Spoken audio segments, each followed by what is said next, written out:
You are working more than any human in history ever has. Not a king, not a peasant. You, and we have proof. For 300,000 years, your ancestors never had a job, never paid rent, and never had a Monday. Then about 10,000 years ago, we made one decision that stole all of our free time, and we could never undo it. This is the story of how we went from the freest humans ever to the most burned out.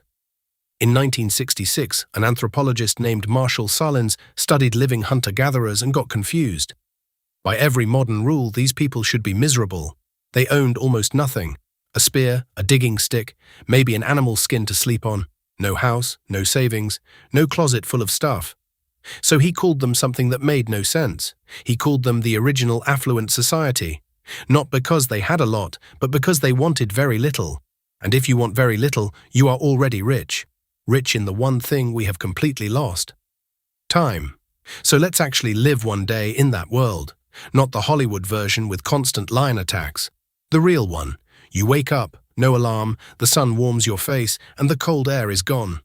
That is your alarm clock. Someone in your camp, maybe your cousin, is already blowing on last night's embers to bring the fire back. You eat. It is leftovers.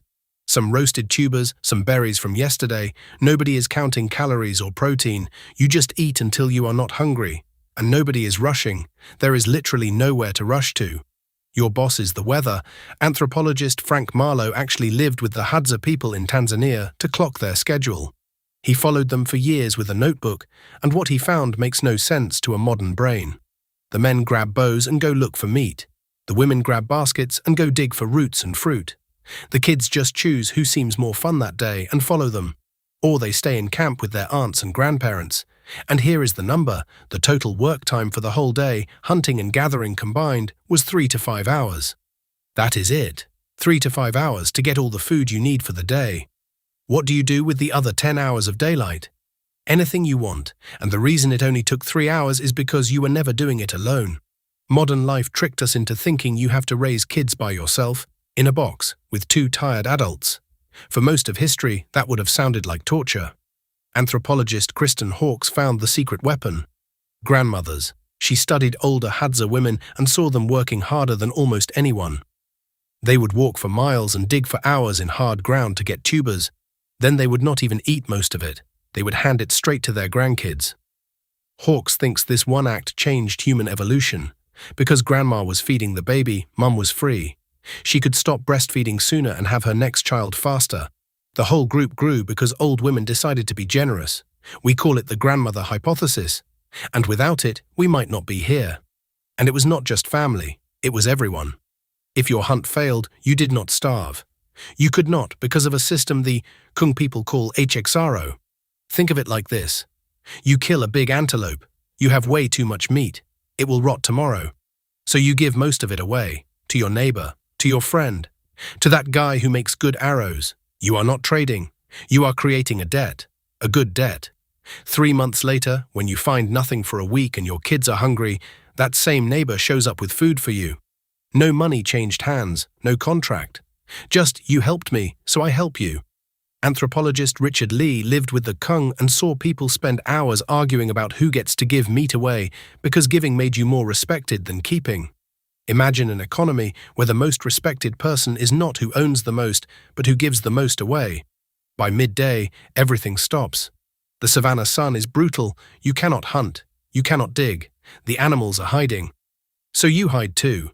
This was the real 9 to 5, except it was nap, gossip, and fix your stuff time. You sit in the shade and retie your bowstring. Someone is making beads. Kids are wrestling. An old man is showing a boy how to track footprints. No classroom, no lecture. You just watch and copy until you get it. Anthropologists call this the most natural school ever invented. No tests, just watch, try, fail, laugh. Now you have probably heard this myth, that ancient humans slept in 2 shifts, woke up at 2 in the morning to pray or chat, then went back to sleep. It sounds mystical. It is also completely wrong. In 2015, a sleep scientist named Jerome Siegel was tired of the myth. So he did something smart. He put real sleep trackers, like Fitbits, on 3 different hunter-gatherer groups who still live without electricity. The Hxaro, the Kung, and people in Bolivia. What did he find? They slept in one solid block, About 6.5 hours. That is less than the 8 hours your health app screams at you to get. They did not nap all day either. They stayed up for hours after dark. Why?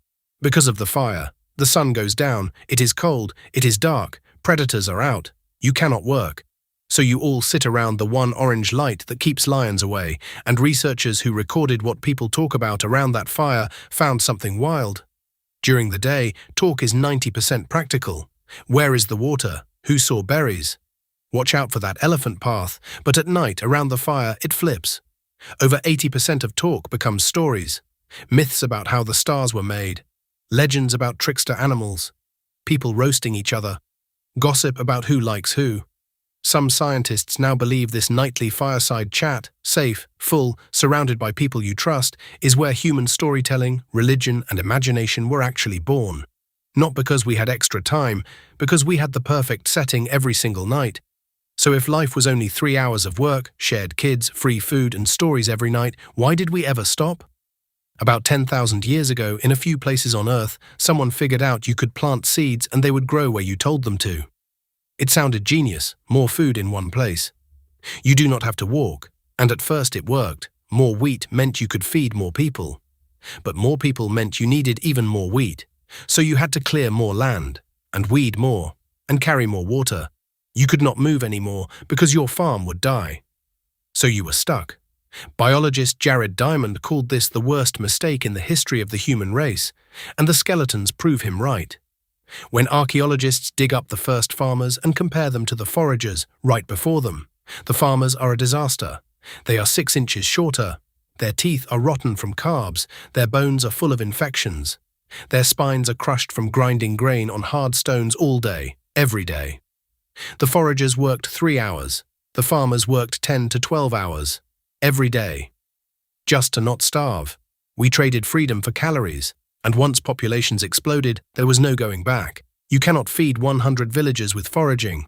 We invented the job, and then we could never quit it. So next time you feel guilty for wanting a slow morning, for wanting to just sit and talk and fix something with your hands and do nothing useful, you are not lazy, you are not broken. Your brain is homesick. For 99% of our time on this planet, a good life was 3 hours of real work, and the rest of the day spent resting, teaching, laughing around a fire with people who would feed your kids if you could not. It was not a vacation. It was just what being human was. We did not become more advanced by working longer. We just forgot there was ever another way to live.